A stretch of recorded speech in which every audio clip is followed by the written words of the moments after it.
Hey, bonjour, ici Pasteur Timothée. Savez-vous qu'il y a des gens autour de nous, ça peut être dans notre famille, ça peut être dans nos églises, ça peut être hors des églises, des gens aussi qui ne sont pas croyants, qui sont des antichrists. Et c'est Jean qui nous l'apprend, et Jean nous l'apprend pour une raison que nous allons voir. Dans la première lettre de Jean, chapitre 2, il écrit ceci à partir du verset 18.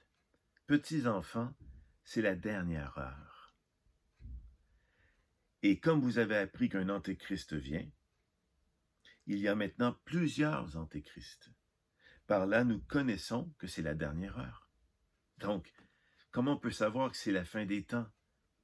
Parce qu'il y a énormément d'antéchrists.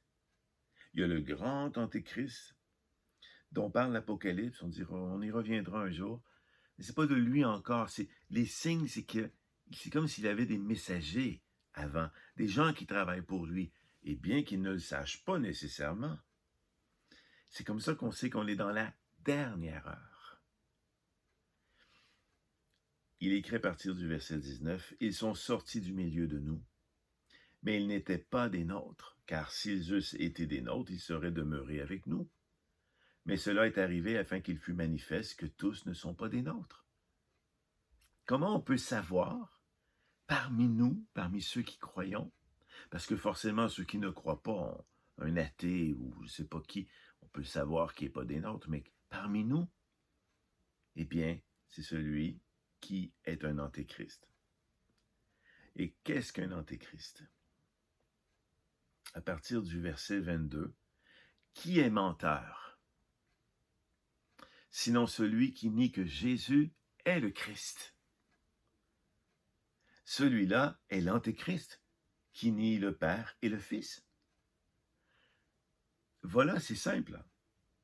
Et j'ai connu une personne qui, depuis de nombreuses années, que je croyais, moi, chrétienne, cette personne n'était pas capable de confesser que Jésus était le Christ.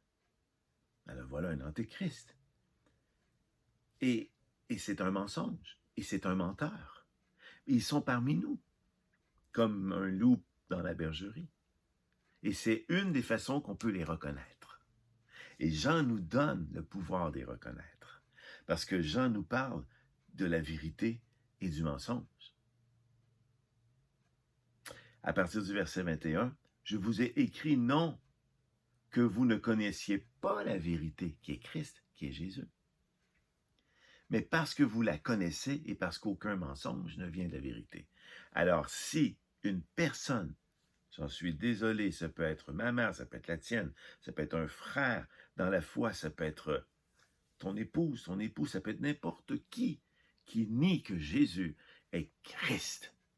Mais qui est le Christ?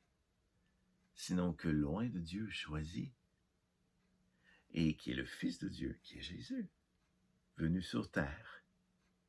Il est mort et ressuscité. Il a reçu la condamnation de Dieu sur lui, pour nous, pour tous les péchés.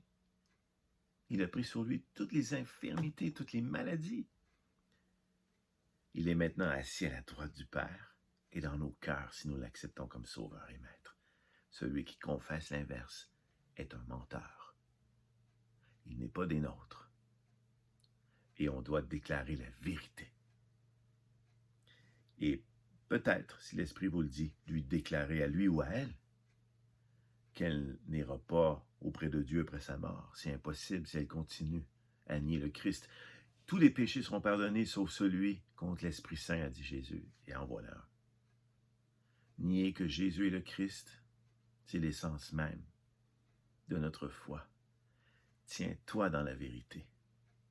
Ne te tiens pas dans le mensonge. Ces gens qui le nient travaillent pour le diable, pour les ténèbres.